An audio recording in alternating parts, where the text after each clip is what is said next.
ఇప్పుడు ధర్మాపురం గ్రామానికి అంగన్వాడీ సెంటర్కి వెళ్తున్నాను. వసంత పంచమి సందర్భంగా అక్షరాభ్యాసం చేయించడం కోసము అక్కడ ప్రోగ్రాం జరుగుతుంది. సర్పంచ్ అధ్యక్షతన.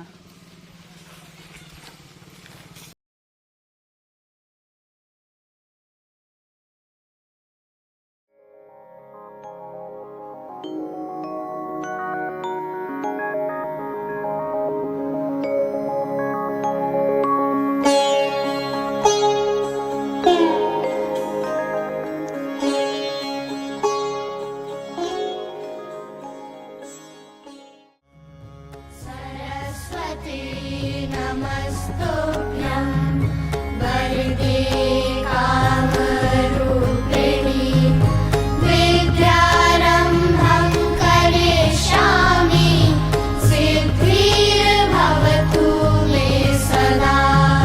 सरस्वती नमस्तुभ्यं वरदे कामरूपिणि विद्यारम्भं करिष्यामि सिद्धिर्भवतु मे सदा। सरस्वती नमस्तुभ्यं वरदे कामरूपिणि विद्यारम्भं करिष्यामि सिद्धिर्भवतु मे सदा। सरस्वती नमस्तुभ्यं वरदे कामरूपिणि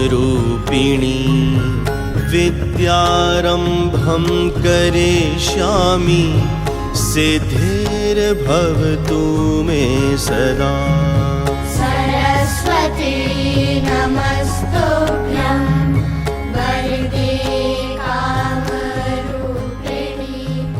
विद्यारम्भं करिष्यामि सिद्धिर्भवतु मे सदा।